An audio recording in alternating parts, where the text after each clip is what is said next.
merciless African sun, where heat shimmers like a living veil and the land cracks beneath its own exhaustion, silence stretches across the savannah. But this silence is a lie. It is tension, coiled and waiting. Out here, nothing rests for long. Every breath carries risk. Every movement is watched. And somewhere within the tall sunburned grass, death is already in motion. A pride of lions lies low against the earth, their bodies blending seamlessly into the golden terrain. Muscles ripple beneath stillness. Eyes burn with quiet intent. It is the lionesses who rise first, the true hunters shaped by necessity into instruments of precision. They do not rush, they calculate. Each step erases distance. Each pause listens to the wind. Far ahead, a herd of zebras grazes, unaware that the balance of their world is about to collapse. The attack comes without warning. The savannah explodes into chaos. Hooves thunder. Dust rises in violent clouds. The lions surge forward, not as individuals, but as a single, coordinated force. This is not a chase of endurance, it is a strike of perfection. Seconds stretch into eternity. One zebra falters, just slightly, just enough. That is all it takes. The lions close in. Jaws lock around the throat. The struggle is brief, brutal, inevitable. Life fades quickly here, consumed by the raw, unfiltered laws of survival. But even in victory, danger lingers. From the edges of the plains, shapes emerge, spotted hyenas. Their presence is announced by a chilling, manic laughter that cuts through the air. They are not scavengers waiting for leftovers. They are competitors. Organized. Relentless. And often, they come in numbers. The tension shifts. Growls deepen. Bodies stiffen. What was once a successful hunt now becomes a battlefield. The lions stand their ground, but the balance is fragile. Too many hyenas, and even kings are forced to yield. The meal, hard-earned and desperately needed, can vanish in moments. In this world, strength alone is never enough. The survival of lions lies in unity. A pride is more than a family, it is a strategy. The lionesses hunt, nurture, and teach. The males defend, their dark manes signaling power and warning. Their roars roll across miles of open land, a declaration that echoes through the bones of the savannah. But even kings are not eternal. Beyond the borders of territory, young males wait in exile, watching, learning, growing stronger. And when they return, they bring with them the inevitability of change. The clash is violent, unforgiving. Massive bodies collide, claws tear, teeth seek the fatal grip. This is not just a fight, it is a rewriting of legacy. Only one side remains. Yet even dominance cannot shield them from the greater force that governs all life here, the environment itself. In places like the Okavango Delta, where floodwaters reshape the land, lions are forced to adapt or perish. They swim across deep channels, hunt in unstable terrain, and face prey far more dangerous than speed alone can overcome. Every hunt becomes a gamble, every decision a risk, and still they endure. Because lions are not merely hunters, they are architects of balance. By taking the weak, the old, the vulnerable, they strengthen the herds they pursue. Their existence shapes the rhythm of the entire ecosystem. Without them, the delicate order of the savannah begins to unravel. As the sun sinks and the sky bleeds into shades of fire and shadow, a deep roar rises into the cooling air. It travels across the plains, ancient and unyielding. It is not just a claim of territory. It is a declaration of survival. For in this land of dust and hunger, where life is measured in moments and mistakes are paid for in blood, the lion does not rule because it is invincible. It rules because it endures.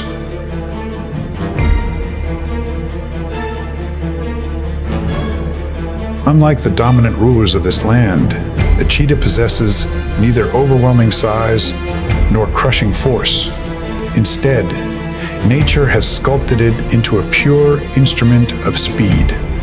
A slender frame, elongated limbs coiled like springs, and a spine that flexes like a drawn bow. Every element moves in flawless harmony, forming a rhythm so precise it borders on the unreal. Perched upon a slight rise, its gaze sweeps across the endless sea of grass, detecting even the faintest flicker of movement. It does not hunt in darkness like the leopard, nor does it rely on strength like the lion. It chooses the light, it chooses the moment, and it wagers everything on a single explosive burst. The prey appears, a young antelope, separated from the herd for only a heartbeat. On the savannah, that is all it takes. The cheetah lowers its body, becoming a shadow within shadows. The distance narrows. The tension builds. There is no sound, no warning, only the suffocating stillness before the storm. And then, the moment arrives. An eruption of motion, not running, but flying. Its body surges forward with explosive acceleration, reaching speeds of over 100 kilometers per hour in mere seconds.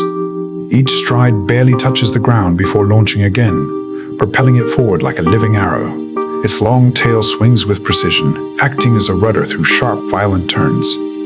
Across the parched earth, a life and death pursuit unfolds in near silence, too fast for the eye to fully grasp. But this is not a hunt of certainty. It is a gamble. It lasts only seconds, a minute at most, yet everything is decided within that fleeting span. The antelope veers, zigzagging in desperate defiance. The cheetah adjusts with split-second precision, every stride calculated, every breath measured. And when the gap closes to nothing, it strikes. A perfectly timed swipe sends the prey tumbling. A suffocating grip at the throat, not through brute force, but through cold, surgical precision. The chase ends as abruptly as it began. But victory here is more fragile than it seems. The cheetah's body now burns like a furnace. Its heart pounds violently, its breath ragged and strained. It cannot eat. It cannot defend. For the next 5 to 10 minutes, the fastest predator on Earth becomes one of the most vulnerable. And on the savannah, vulnerability is an invitation. On the horizon, shapes begin to gather. Hyenas. Lions. Creatures that do not need speed because they possess something far more formidable, strength in numbers. They have been watching, waiting for this exact moment. A solitary cheetah stands no chance of defending its kill. It faces a choice: fight and risk death, or surrender and survive. More often than not, it retreats. This is the cost of speed. The cheetah may win the chase, but it cannot always claim the reward. Its success rate hovers around 50%. And even in success, the prize can be stolen within moments. On the savannah, perfection does not exist, only adaptation. Yet nature wastes nothing. The cheetah is not a ruler, it is a balancer. By targeting the weak and the slow, it strengthens the herds it hunts. By losing its kills, it feeds others. Every success, every failure becomes a note in the harsh symphony of the ecosystem. As the sun climbs and the heat tightens its grip, the cheetah withdraws into the scarce shade. Its lean body curls into stillness, conserving what little energy remains. It cannot hunt again, not now. Every breath must be measured, every movement restrained. Because when the next dawn arrives, the cycle will begin again. There is no memory of glory, no promise of tomorrow, only instinct, only speed. And on a land where every creature must run to survive, the cheetah is not merely the fastest. It is the embodiment of fragility within power itself, a flash of brilliance that ignites the savannah for a fleeting moment, before vanishing once more into silence. The surface lies still, a mirror of calm. But it is the most dangerous lie nature can tell. Beneath the murky veil, where light dissolves within mere centimeters, an ancient predator waits. No movement, no sound, no sign of life, only two dark eyes and nostrils breaking the surface like lifeless marks upon the water. Yet below exists a perfected killing machine, unchanged for millions of years. This is the Nile crocodile, one of Africa's most formidable predators, a hunter that does not rely on speed or pursuit, yet hunts with time and infinite patience. Across the savannah, as relentless heat drains every drop of moisture from the land, all life is forced toward the rivers. Antelope, zebra, buffalo, each one aware of the danger that lurks beneath. But thirst is more merciless than fear. And in that moment, the crocodile has already won, without moving a single muscle. It can remain motionless for hours, even days. Its heartbeat slows. Its body dissolves into the environment. Birds perch upon its back. Fish drift past unaware. But when the moment arrives, everything changes in a fraction of a second. An explosion. The water erupts as if torn apart. Jaws snap shut with a crushing force exceeding 5,000 pounds per square inch. There is no second chance, no escape, only silence shattered by chaos for a fleeting instant, before everything returns to stillness. The prey is dragged beneath the surface. There the crocodile performs its infamous death roll, a violent spin that tears flesh apart, dismantling any resistance. Beneath the opaque water, life is extinguished, not by speed, but by absolute power and cold precision. Yet the crocodile is more than a predator. It is an unseen architect of balance. When the Great Migration begins, millions of wildebeest surge toward the Mara River, a boundary between life and death.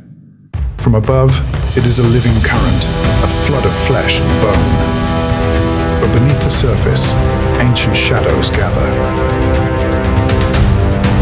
The largest crocodiles assemble here. They do not chase, they do not search. They know the prey will come.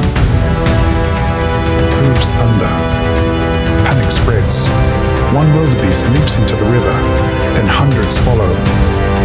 In an instant, the water becomes a battlefield. No order, no strategy, only raw survival. And this is when the crocodiles strike. From below, they launch like living spears. Jaws clamp shut. Blood clouds the water. The weaker are dragged down. The stronger fight to escape, thrashing in desperation. But one misstep, one slip, one heartbeat too slow is enough to seal a fate. Not all will die. And that is the rule.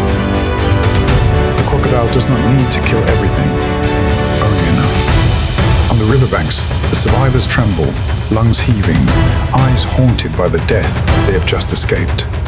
Yet the migration does not stop, because to stand still is also to die. The crocodile does not pursue. The crocodile does not pursue. It returns to stillness, because it knows the cycle will repeat. The herds will return, and this ancient rhythm will never end.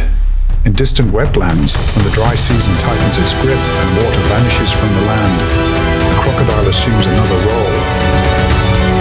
With immense strength, it digs deep hollows, gator holes that preserve the last remnants of water. Fish, birds, mammals all gather here, and unknowingly, the predator becomes a keeper of life, a silent engineer of survival. Without it, many would perish in the drought. Yet for the crocodile, that very life also becomes sustenance, a perfect paradox of nature, where the executioner is also the guardian. Conclusion. As dusk falls, the water returns to calm. No trace, no sound, only faint ripples reflecting a sky set ablaze. But beneath, the crocodile remains, unmoving, unfeeling, unrelenting. In its world, there is no good or evil, no victory or defeat, only existence. An endless cycle where every creature plays its role, predator or prey. The crocodile does not rule like the lion, nor race like the cheetah. It embodies patience, time, and death without warning. And when dawn breaks once more, sunlight will dance upon that deceptively peaceful river. But below, the darkness will still be waiting, because in the wild, the greatest danger is what you cannot see. Dawn in the savannah is never truly quiet during migration season. Even before the sunlight fully spreads across the land, the pounding of hooves can already be heard from afar, like drums of an approaching storm. Herd after herd of wildebeest pours across the plains, forming a black, living river flowing over dry ground. Among them moves zebra, their black and white stripes flashing like broken lightning through the dust. The air thickens. The grass bends. The earth itself seems to breathe differently beneath the weight of so many bodies. Wildebeest and zebra do not migrate because they want adventure. They migrate because standing still means starvation. The dry season tightens around the land, shrinking water, draining grass, and forcing grazers to follow the pulse of rain and regrowth. Zebra often move first, slicing through coarser grasses. Wildebeest follow, feeding lower, taking softer growth. Two different species. But on this journey, they become companions inside the same sentence of survival, and moving with the migration are not just hope and hunger. Other eyes move with it too. Lions stalk the edges. Hyenas trail behind, watching for the young, the old, the separated. Wild dogs scan for weakness. Vultures circle above, as if nature itself sends witnesses ahead of every tragedy. The whole savannah seems to awaken to the rhythm of this movement. Predators know that when the migration passes, opportunity passes with it. A calf born only recently must run among thousands of pounding bodies. It has barely entered the world, and already the world offers no grace period. On the plains, childhood is brief. Either keep up or vanish from the story. And that is why the migration is not merely a mass movement. It is the harshest possible test of each individual life inside the flood. But the most terrifying moment of the migration does not come on the open grasslands. It comes at the water's edge, where hope lies ahead, panic churns below, and death waits silently beneath the surface. The herd bunches at the riverbank. No animal wants to be the first to leap. Wildebeest stamp, snort, crowd, surge forward, then recoil. Zebra stand tight, ears high, eyes fixed on the murky current below. On the far side is green grass. A chance to go on living. But under that brown water, Nile crocodiles have already been waiting. There is no safe choice. To stay is to die slowly from hunger, exhaustion, or the predators behind. To jump is to enter chaos, an ambush. Then, as it does every year, the chain reaction begins. One animal plunges. The rest break after it. Hundreds of bodies slide down the bank and crash into the river, colliding, tangling horns, trampling one another in a wave of collective panic. Water flies white. Mud explodes. Cries rip through the air. And then the crocodiles rise. Some animals are pulled under immediately. Some are crushed or drowned in the chaos. Some stagger up the far bank trembling, almost unable to understand how they crossed the threshold of death at all. But the migration does not stop to mourn. It cannot. Behind them, the river of life is still pressing forward. The Great Migration teaches the savannah one of its cruelest truths. Sometimes survival does not belong to the strongest or the fastest, but to those who keep moving, even while many others fall around them. When we watch the wildebeest and zebra stretching to the horizon, we are not simply looking at herbivores searching for grass. We are witnessing one of the great heartbeats of an entire ecosystem. A living flood born from hunger, pursued by teeth and claws, yet still moving forward as though nature itself has never allowed it the right to stop.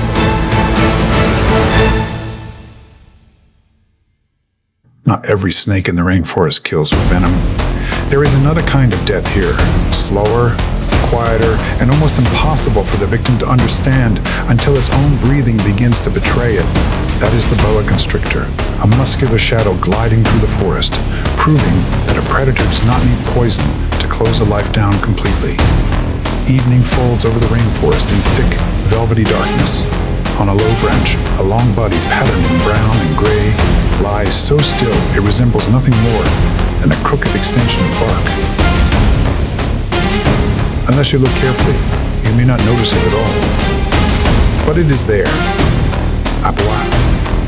A predator so patient that the forest often brings prey to it before the hunt even seems to begin.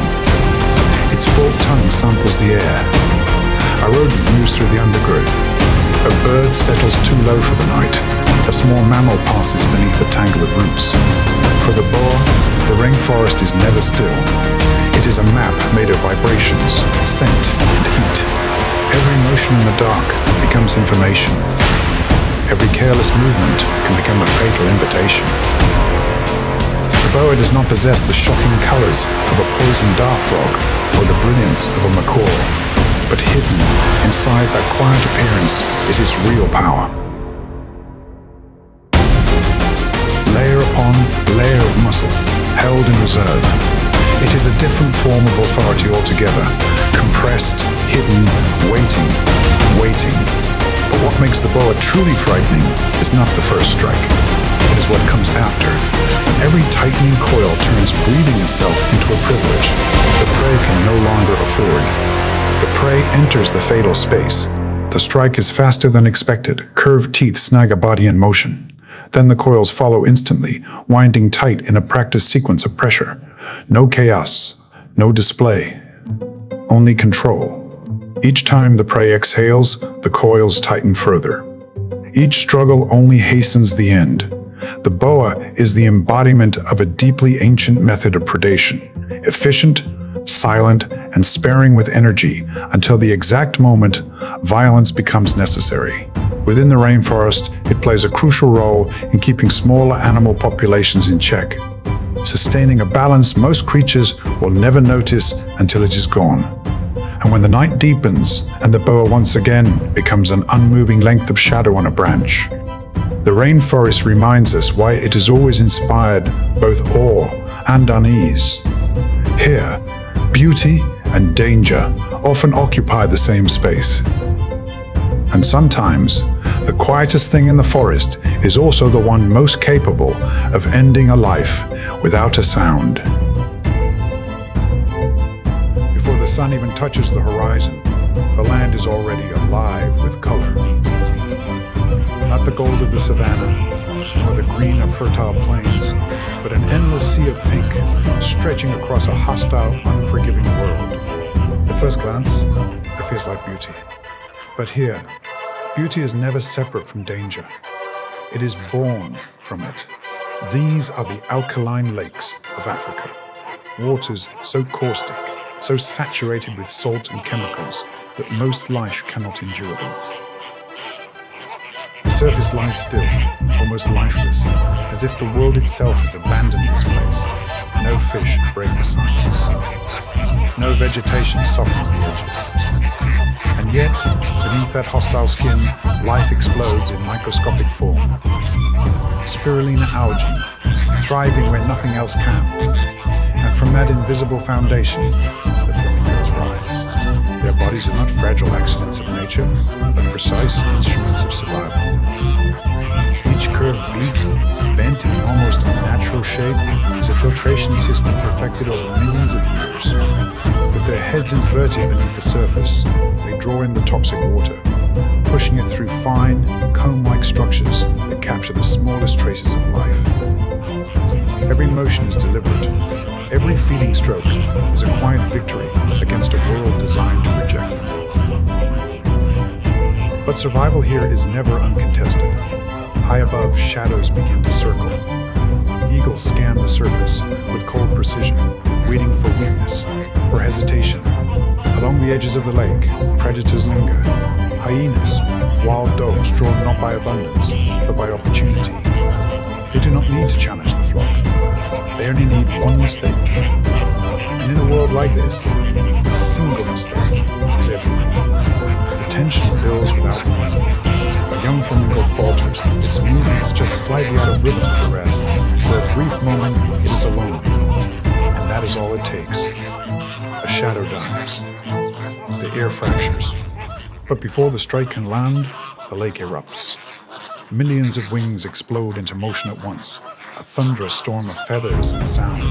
The sky turns pink, swirling, shifting, disorienting everything that dares to hurt them. It is not chaos. It is coordination on a scale almost unimaginable. A living shield, built not on strength, but on unity. Here, survival is not individual. It is collective. And yet, even this is not enough to guarantee safety. As the seasons shift, a quieter, more fragile battle begins. The breeding grounds emerge, vast mudflats sculpted by receding waters. Each flamingo pair builds a small, fragile tower of mud, rising just above the surface. At its peak rests a single egg. One chance. One fragile future balanced against an entire ecosystem. When the chick hatches, it is not the vibrant creature of legend. It is gray, awkward, vulnerable. It cannot feed itself. It cannot protect itself. It depends entirely on its parents, who nourish it with a rich, blood-red secretion. A lifeline in a world that offers no mercy. But time is relentless. The lake changes. The water levels shift. The chemistry fluctuates. A slight imbalance, and the algae, the very foundation of their existence, can vanish.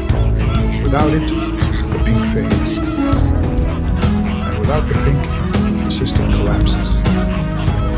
Then comes the movement. The flock begins to migrate, an endless river of life flowing across a barren landscape. But not all can keep pace. The chick stumbles. It calls out, brief, desperate. But the current does not stop. It cannot stop. Because in this world, survival does not wait. Predators close in. The weak are taken. The strong move on. And from that loss, the system endures. Flamingos are not just survivors of this harsh world.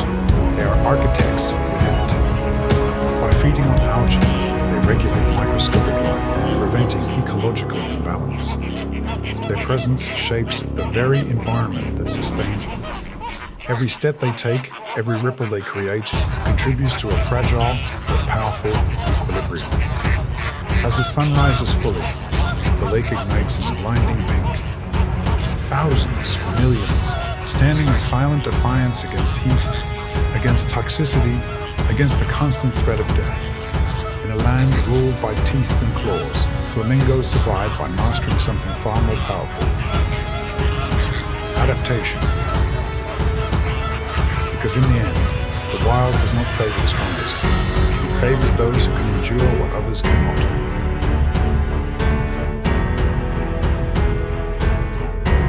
In the rainforest, some animals seem as though they have walked out of a much older world.